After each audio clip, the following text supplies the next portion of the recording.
There you go, bud. Thank you, Jason. I really appreciate that.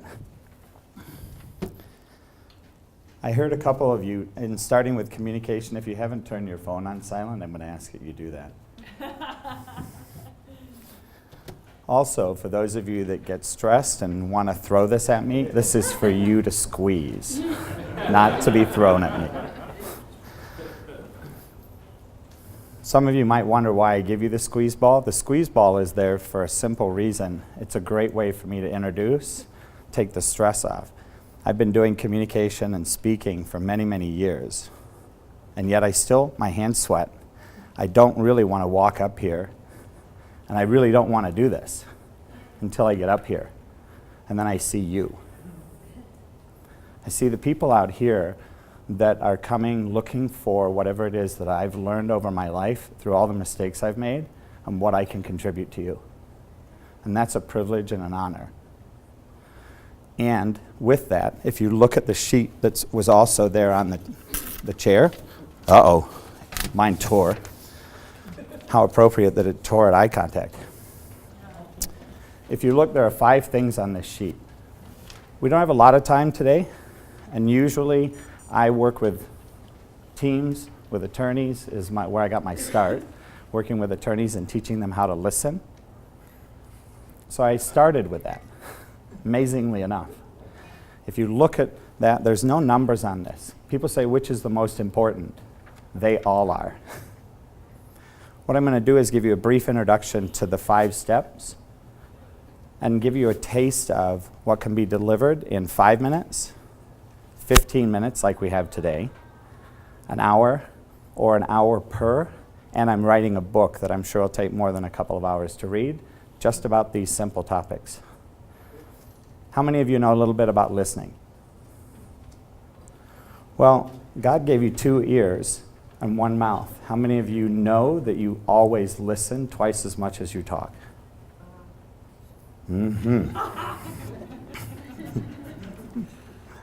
Very, very interesting phenomenon. And how important is listening?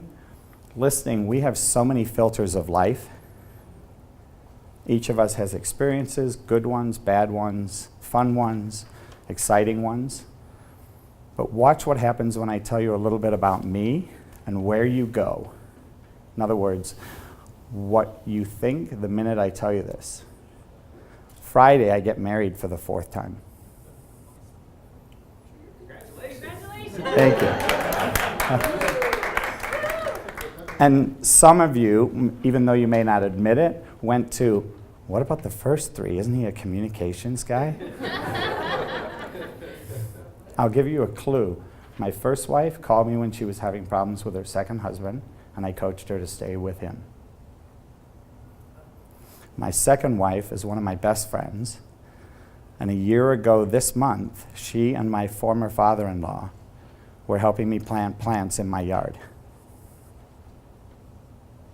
My third one, I'd known for 25 years. We were only married for 6 days, and she couldn't handle how much energy I had because she had the same amount of energy, and it was a little too fiery.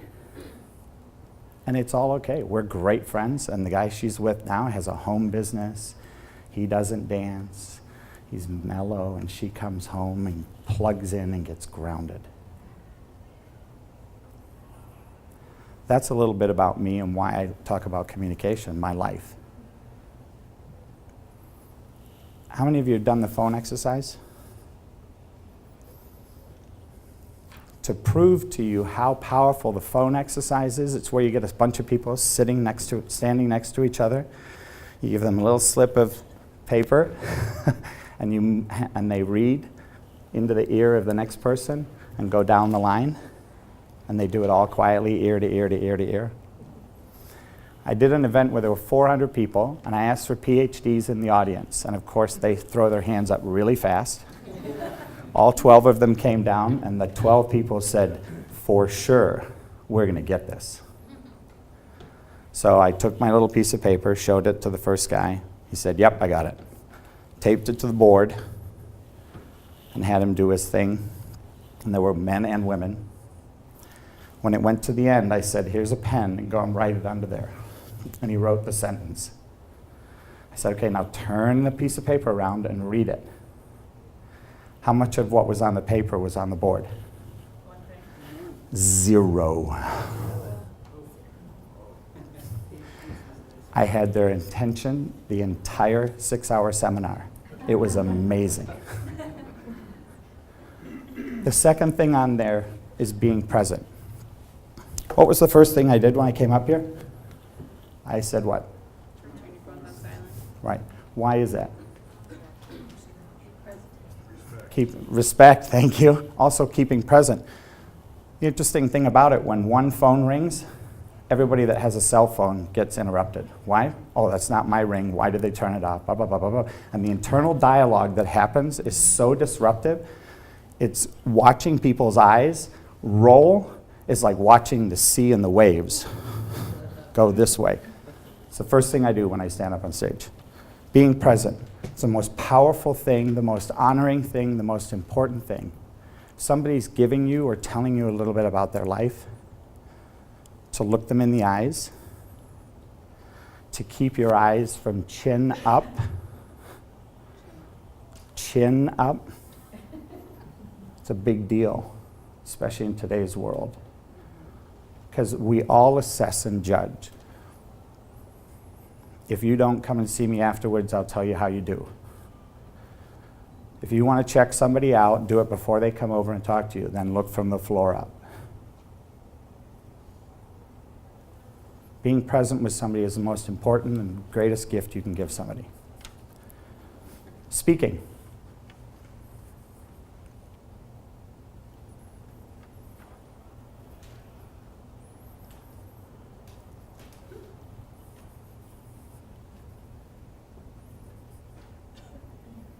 Amazing. The most powerful gift I have is not speaking. At the point that the last head came up and everybody was looking at me, that all happened with silence. How many of you use filler words like but, you know, all of those words? So, let me tell you a little bit about myself. Well, needle pulling thread.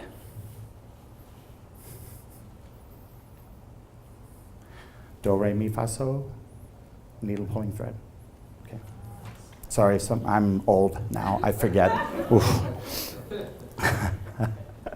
Don't let the not having hair fool you.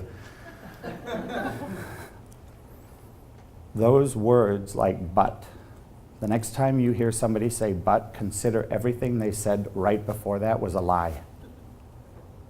It will actually shift how you speak, how you pause, how you listen, how you learn, and how you educate. It's the most fascinating thing on the planet. Body language. If I came up here and this,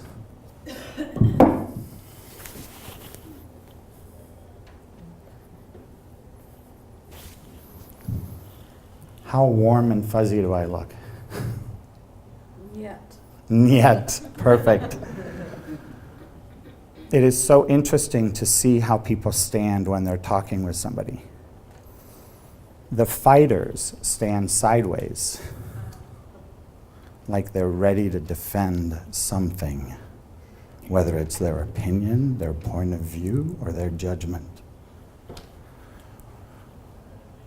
People cross their legs and cross their arms. If you want to cross your legs, cross them at the ankle. If you cross them any higher on the arms, it puts something between you and the other person. Being in another person's world. The last one. This is my favorite.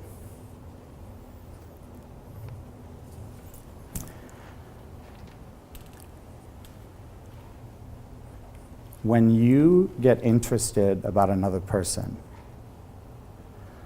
life alters. I once did an exercise, and I've done it multiple times, where there were 20 people standing in a line. 20 other people walked up and stood toe to toe, facing the other people. And for 5 minutes, silence. What do you think happened? I found out that the person over there, I've done it with females, males, young, old, the person over there is just like me. Is afraid of parts of the world, wondering if they look good, wondering if they are good enough. And when you get connected to that, life begins. Vulnerability allows you access to something incredible. And people today don't do it. They look at people, judge and assess, put boundaries up, borders up, ages up, life up.